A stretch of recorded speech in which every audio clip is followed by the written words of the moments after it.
Padayon kita sa theme for this month, Living Under Pressure, o kita nakapamati no miaging Domingo about the purpose yun sa Ginoo sa mga pressures, mga problema, mga suffering sa kinabuhi. This time ato kita mas makadasig kanato kining turning pressures into praise. Atong i-convert ang atong mga pressure dito sa pagsimba o pagdaig o pagpasalamat. Ang teksto kadtong experience sila ni Paul and Silas sa prisuhan. Basahon lang nako ang very important part sa verse 25 to 26. About midnight, Paul and Silas were praying and singing hymns to God, and the other prisoners were listening to them. Suddenly, there was such a violent earthquake that the foundation of the prison were shaken. At once, all the prison doors flew open and everybody's chains came loose. Nini nga teksto makita nato una ang rason sa pressure sa kinabuhi. Daghan kay problema natural gyud sa Kristohanon. Pero dinhi makita nato ang specific reason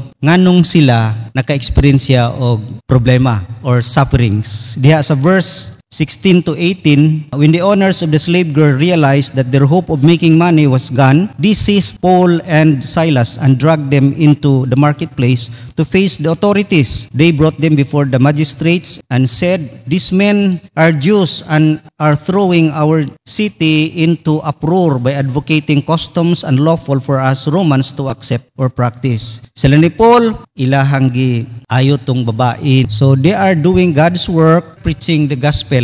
Pero gipriso nun sila, gidakop tungod sila naghimo sa buluhaton sa Ginoo. Obedience and faithfulness mao gyud rason usahay nga naata sa mga kalisdanan. Nagkalisod ta tungod kay naata sa pag-obey sa Ginoo. Naglilisod ta tungod kay faithful ta sa Ginoo. Sa atong pagsunod sa Ginoo dili gid garantiya nga kita kanunay komportable. Ilid gyud ta diha sa storm. Pero ang importante nga atong tan-awon is the safest place, no, ang pinaka-safe place gyud kanang naata sa sentro sa will sa Ginoo. Sila naa sa will sa Ginoo, na sila sa kaubuton sa Ginoo. They are obeying, they are faithful, niagi sila og mga kalisod, pagsulay. So mo na ang reason diha makita nato nga nganong nakaagi sila niya na nga mga pressures tungod kay faithful sila sa Ginoo. Then tanaw na to ang ilang response, ang ilahang tubag sa mga pressure sa kinabuhi. Acts 16:25, ingon diha, about midnight Paul and Silas were praying and singing hymns to God, and the other prisoners were listening to them. Tanawa sila na priso, sila in chain, gikulong, gigapos, gibunalan. Pero makita nimo ang ilahang response diha. Unsa ilang gihimo? They were praying and singing hymns. Prayer and praise ang ilahang response. Kining prayer and praise naagid sila sa proper posisyon. Munang sa atong mga kalisdanan sa kinabuhi, depende sa atong posisyon, no, kung unsay tubag nato. Munang ang resulta sa atong mga pressure nagdepende gyud sa atong pag-response. Kung ang atong response magbagot-bot, no, para kanila posibilidad gi magbagot-bot man gid sila kay mayon sila naaman tata sa will sa Ginoo nganong gitugutan man niya nga mapriso. Remember nga kung kita naa sa will sa Ginoo, nata sa iyang kabubuton og nagsuffer ta, nata sa proper position. Ang best position nato sa panahon sa kalisdanan magluhod. Ang uban sa kalibutan ang pagluhod weakness. Muluhod ka, weak ka. Pero sa Ginoo ang pagluhod diha ka strong. Diha ta mahimo gyung magmadaogon.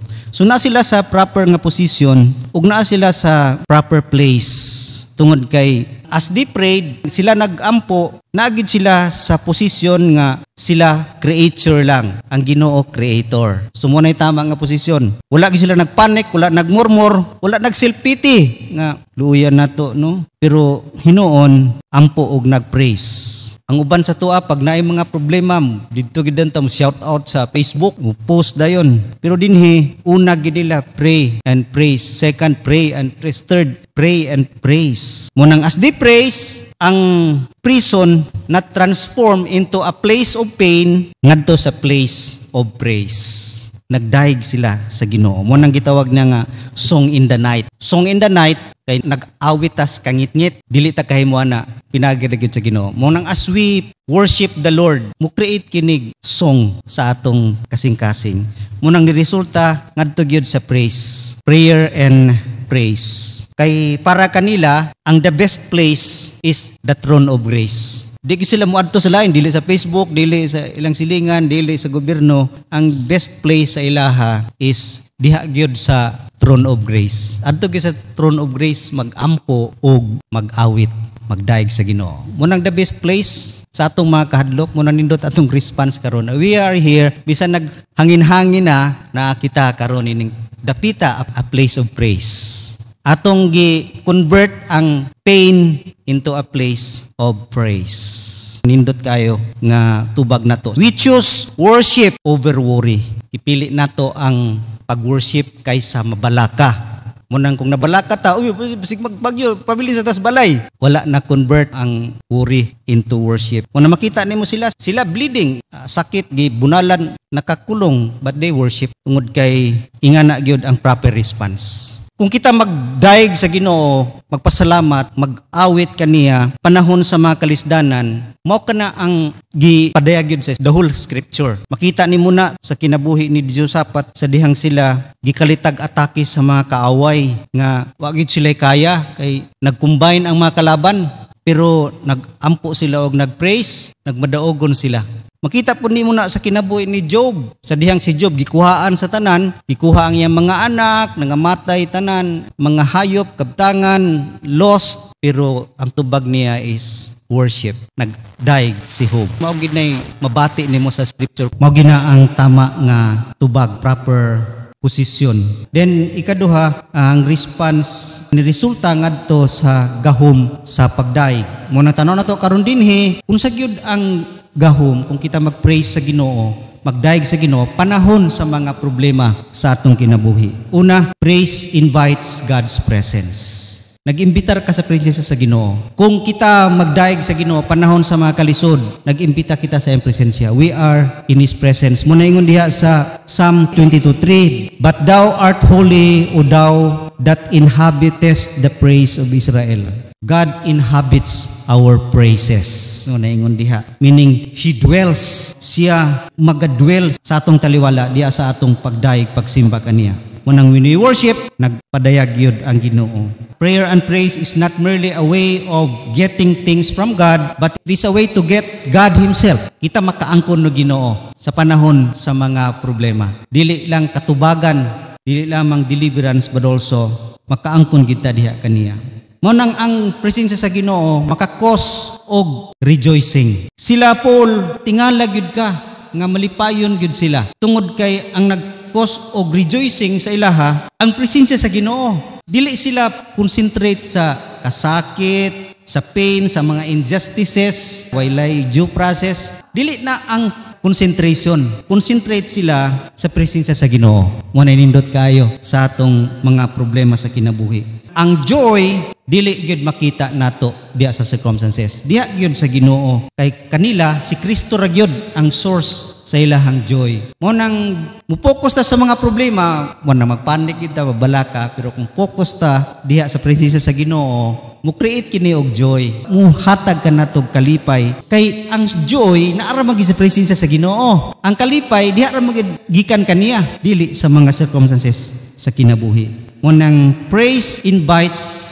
God's presence. Ikaduha, praise changes our focus. Usabon niya ang atong focus. Habakkuk 3:17 sa ingon diha, though the fig tree does not bud and there are no grapes on the vines, though the olive crop fails and fields produce no food, though there are no sheep in the pen and no cattle in the stalls, yet I will rejoice in the Lord. I will be joyful in God of my Savior. The sovereign Lord is my strength. He makes my feet like the feet of a deer. He makes me go on the heights. Kini nga text nagpadayag nga na-change ang focus sa problema ngadto sa greatness sa Ginoo. Mo nang kung di ta mo focus sa Ginoo, matabunan kita sa problema, bugat kaayo og sakit, pero kung focus ta sa Ginoo kay sa atong mga problem, makita ginato nga dako gid ang Ginoo. He is omnipotent, labi ka kamahanan, og omniscient, labi ka maalamon. O makita nimo nga ang problema mahimo ng gamay. Pareha kang David, tungod kay na-change siyang focus, dito siya nag-una gyud tan-aw sa Ginoo. Di pagtan-aw niya kang Goliath, gamay. Kay dito man siya ni focus sa Ginoo. Nagamay ang higante. Mapuna sa atong kinabuhi nga praise will change our focus ngadto gyud sa Ginoo. Makita ginato nga dako gyud kay siya sa atong kinabuhi. Og katang mga problema magamay na. We change our focus. Walay room ang mga complaining, walay room ang mga negativity, no? Kanang negative ka, murmur ka, naga-murmur ka sa imong situation. Mas mudako noon ang problema, it amplifies your frustration. Kung diha tam focus sa problema, mo spread ang sadness o mo invite sa devil nga kuhaon ang atong joy. He will steal our joy. Mo nindot kayo nga ang mga pagsulay, no? Kalisod sa kinabuhi, tan-aw nato asa ta mo focus. It will change our focus. And also, ang pagdaig, pagsimba sa Ginoo changes our perspective. Mausap po ang atong pananaw, mausap ang atong panglantaw. Makita nimo diha sa ilaha ni Paul and Silas nga they are singing not to change their situation, but to change their perspective. Ang ilang perspective, dili yutanon, kundi langit nun. Sa atong kinabuhi, ingon pa ni Charles Stanley nga, our storms may not disappear,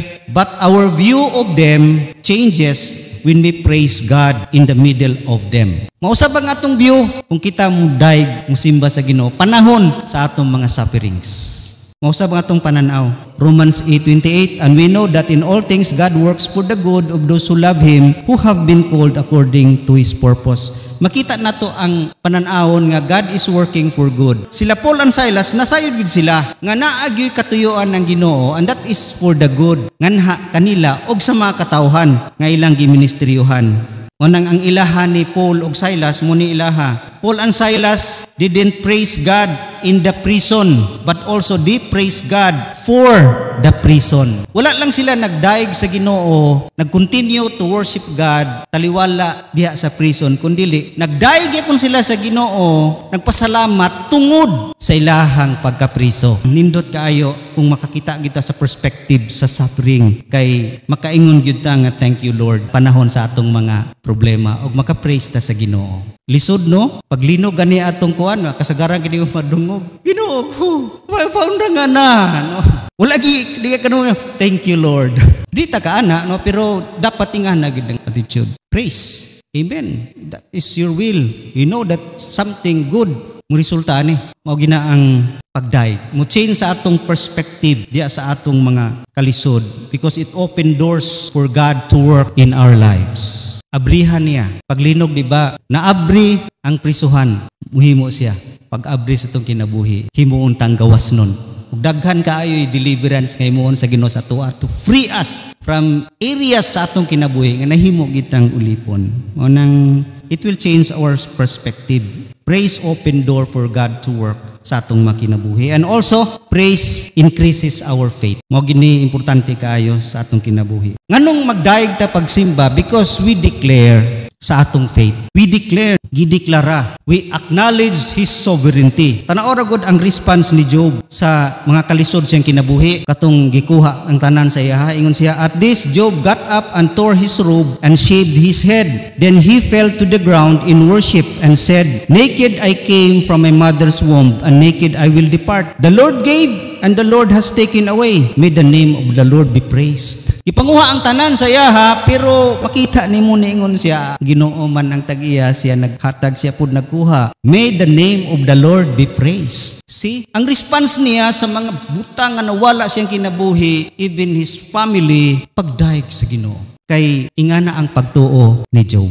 Grabe ang iyang pagtuo. Munang sa mga problema ni Job, testing man to, di ba? Nihangyo si Satanas sa Ginoo nga, testingan na nako na si Job. Pitful gina sa imuha kay imong gipanalanginan og maayo. Bi ako daw na siyang panguhaan anang mga butanga og faithful pa bagyapon siya sa Ginoo. Gitest, di ba? Na-prove ang faith ni Job. Nagdeklara gyapon siya og pagtuo sa Ginoo. God is sovereign. Siya ang tag-iya, siya pud magkuha, siya naghatag, siya nagkuha. His name will be praised. Daigon gyapon siya. Ingana ang faith ni Job nga bisag naa sa kalisdanan tungod kay nituo siya sa Ginoo nga ang Ginoo bigger than his problem. Sila ni Paul pod Silas, ang Ginoo bigger kaysa ilahang gapos, bigger sa ilahang mga problema. Their faith wala nag-base sa ilahang circumstances. Ang ilang pagtuo sa Ginoo mas dako pa kaysa ilahang kahimtang. Mapunas nung kinabuhi, if we believe God who is sovereign, gabay kining mga problema sa atong mga kinabuhi. Bisag unsa nga circumstances, daghan gyud sa tumingon wa gyud kasabot ang Ginoo sa akong sitwasyon karon. Gamay ra gay na kung kita dako atong pagtuo.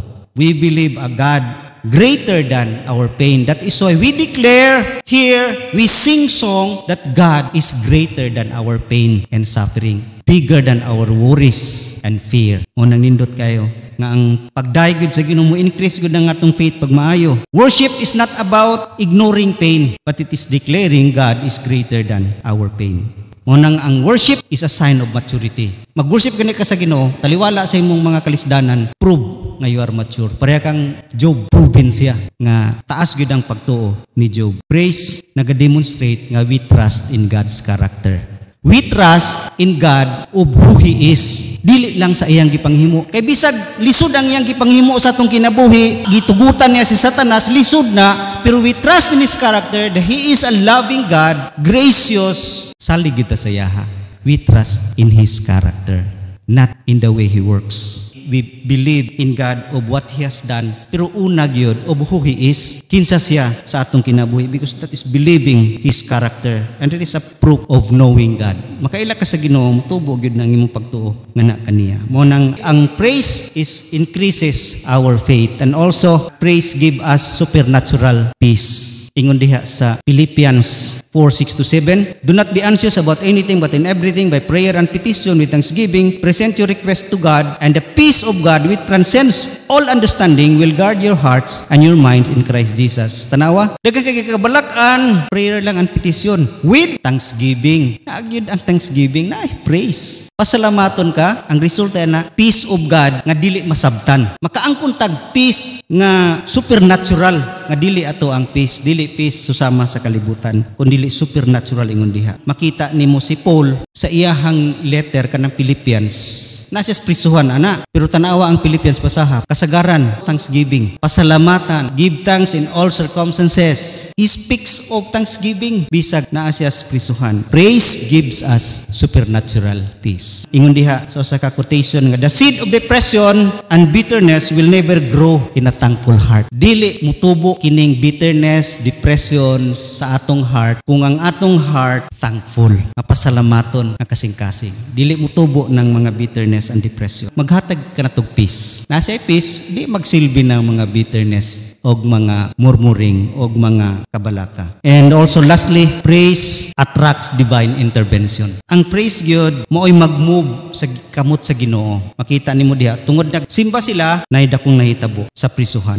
2 Chronicles 2:20-23 mo nang gi-share na og niha about Jehoshaphat. Kalitan sila kataki sa mga kalaban, nag-join og force sa mga kalaban, reklamo siya nga di namo makaya, mo nang gingnan sila sa Ginoo, ako makiglaban sa inyo ha. Unsa lang gibuhat? Nga diha, as they began to sing and praise, the Lord set ambushes against the men of Ammon and Moab and Mount Seir who were invading Judah, and they were defeated. Mao ni ang gihimo nila ni King Jehoshaphat sa dihang atakihon sila sa Moabites ug sa mga Ammonites. O sila kaya, pero unsay lang gihimo, anong nagbadaogon sila? Diha, as they began to sing praise, as they worship, ang Ginoo dayon ni intervene. Oops!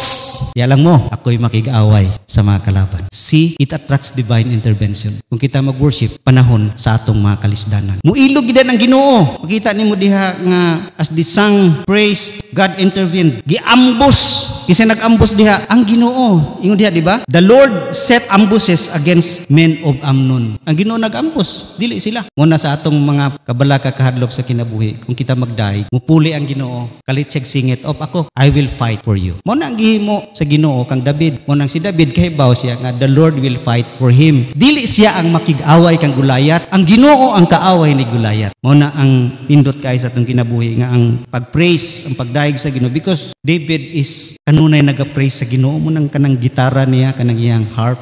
Mao gina ang iyang ginahimo kanunay samtang mabantay sa mga karero. Praise mo nang si David. Dali ra kay gyud mo attract ang divine intervention panahon sa iyahang mga kalisdanan sa kinabuhi. Mo nang sa atong mga kalisdanan kung kita magsimba, magadaig kaniya panahon sa atong mga problema, God is fighting our battles. siya makig-away sa atong mga gira as we praise Him. Unang nindot kaayo. And lastly, ang resulta sa pagdaig o ilahang paghimaya nila sa Ginoo sa verse 26, suddenly, there was such a violent earthquake that the foundation of the prison were shaken. At once, all the prison doors flew open and everybody's chains came loose. Kalit lang, no? Samtang sila nagdaig, nagsimba sa Ginoo diya sa prisuhan, kalit lang linog o nangaputol ilahang mga gapus, nagaabri ang prisuhan. See? Nindot ni nga linog mo ni atong pangitaon. Kay dili makaguba ang linog na to ron, maguba ang atong mga kuano. Pero kini nga linog naka-free sa ilaha. Positibo kayo. Uni nga linog ang atong iampo kanunay nga naay breakthrough. Ingon diha nga tungod sa ilahang pagdaig, pagsimpa sa Ginoo panahon sa ilang kasakit, na ay breakthrough. Breakthrough, it means na ay sudden or dramatic nga progress after a difficult situation. After sa atong mga difficulties, after sa atong mga suffering and pain, na ay significant nga progress, remarkable, no, katingalahan nga progress sa atong kinabuhi. Breakthrough tawagan sa atong kinabuhi nga kung kita magsimba, magdaig kaniya panahon sa mga pagsulay, muning gitawag nga from prison into platforms of miracles. Gihimo noon nila ni Pablo ang prisuhan nga nahimong platform. Nahimo noong diha ang mugwork ang Ginoo sa iyahang milagro. So kung wa tay pagsulay way kalisod, dili ka pamuhat ng Ginoo og milagro sa atong kinabuhi. Nahimong platform kana diha ta magtrabaho. Natay table diha ta magtrabaho tanan, di ba? Platform for miracles. Munang ang ilahang act of faith nahimong mechanism sa Ginoo nga maghimog deliverance. God's power is released, pinaagi gyud sa pagpasalamat. Nag-release ang power sa Ginoo tungod sa ilahang pagpasalamat o pagdaig sa Ginoo. Nindot kaayo sa atong kinabuhi gyud. Panahon sa mga kalisdanan, thank the Lord. Dili mangutana ngano kun dili pasalamatan sila aron kini mahimo gyung mekanismo nga muhatag og milagro sa atong kinabuhi to bring breakthrough, improvement, pagsaka, mo level up ta na ay dramatic nga changes, progress sa atong kinabuhi because that is losing freedom. Daghan sa atong kinabuhi nangakulong ta. Daghay mga area, no, physical, emotional, spiritual, di ta kapamuhat sa bulaton sa Ginoo, bondage, slavery to sin, slavery to vices, slavery to addiction, materialism. Mo nay buakon sa Ginoo panahon sa linog nga kita mahimong gawas nun nga mo bring og breakthrough sa atong kinabuhi, nga muuswag ta sa atong pagkagapos. It creates breakthrough sa atong kinabuhi. Daghan panahon sa atong Christian life nga usay nipilit ta diha, wa kita mo irog, kampante na kung asa nakakaron o kinako nagsimba, dili na purpose sa Ginoo. Patubuon kita niya, pataason kita niya, o kinahanglan og miraculous nga pagkabuhaton niya. And that is true pain. Pinaagi gina sa mga kalisdanan, mo nang mabalaka kita kung sige lang tagkalipay karong panahon na, because God is not working sa atong mga kinabuhi.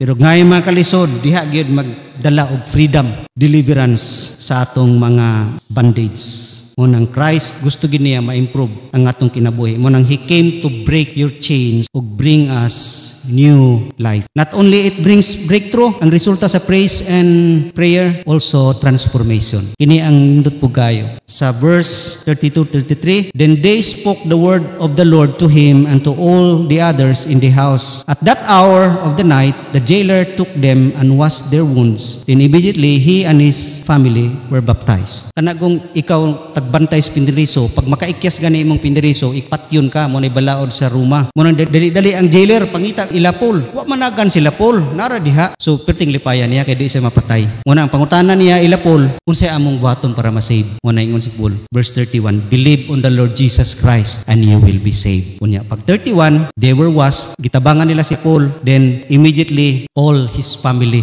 were baptized. Nabautismuhan. Na save ang jailer o ang iyahang entire family. Transformation kausaban mo nang nindot kayo sa atong kinabuhi nga ang atong mga pagsulay, no, kalisod sa kinabuhi, ang atong pagdaig, pagsimba kaniya mahimong mo turn from test to testimonies. Nindot kayo nga prutas sa mga kalisdanan, sa mga pagdaig sa Ginoo, taliwala sa atong mga kalisdanan. Kay mo turn ang atong mga testing ngadto sa testimony. Nahimong testimonyo. Remember, we are surrounded by many witnesses. Daghay nagtan-aw sa ato kung unsay response nato sa mga kalisdanan sa kinabuhi. Natay mga silingan, natay mga office mates, natay mga classmates, nagtan-aw unsay response nato sa mga problema. Pero kung ang tan-aw nila parihar ra gyapon sa ilaha, walay transformation mahitabo sa ilang kinabuhi. Ngunang sila Paul nahimong living witness sa jailer nga ang response nila sa mga pagsulay, kalisod, injustices, sufferings, nag-worship noon sila sa Ginoo ug nakita nga dako gid ilang pagtuo sa Ginoo ug na-convert pud ni sa faith ngadto sa jailer nga nituo na sila kang Jesus Christ. O nang dako kaayo nga resulta sa ilahang pagtuo sa Ginoo tungod kay ang ilahang kalisod nahimo na noon nga nagdala og panalangin ngadto sa ubang katawhan. So nahimong blessing ang ilahang pagkapriso. Ingana ang Ginoo, He will turn our pain, our suffering into blessing. Romans 8 ganiha gibasa nato, all things God for the good for those who love Him. For good yun. Imagine, amazing kaayo nga God uses for good what the devil tries to use for evil. Gusto gid sayawa nga mapriso sila ni Paul kay para matakom na sigig panangyaw, not knowing ang entire household noon sa jailer kini mga Romanhon na convert na noon. Dako kay nga panalangin, mas na-confuse si Satanas kay mas dako pa noon ang panalangin kaysa katong iyang gibuhat nga mapriso sila ni Paul. Mapud na sa atong kinabuhi. Mo nang God works for the good. Ato lang tanawon nga God never said nga ang atong journey is easy, but ang atong arrival is worthwhile. Ang unahan, mao ginindot kayo sa atong mga pagsulay. In closing, thankfulness is a secret. Ang pagpasalamat, kining praising God panahon sa mga problema is a secret of living abundantly in our pressure-filled world. Kita gyud makaangkon, no? O kadaogan. As we face pressures, challenges today, kung sa atong buhaton, praise, acknowledging God's goodness and sovereignty, pray and sing songs, worship Him, allowing the word to sink no sa atong kinabuhi, then share your testimonies ngadto sa uban. Unsa ka faithful la Ginoo sa atong kinabuhi na maghatag og transformation and blessings ngadto sa mga katawhan. Kung kita wala pa kang Kristo, dili kita makahimo nini. Kung dili, kung kita mutuo kang Kristo, madeliver ta sa pagkagapos sa sala ug makaangkon kita kinabuhing walay katapusan. Magampo ta?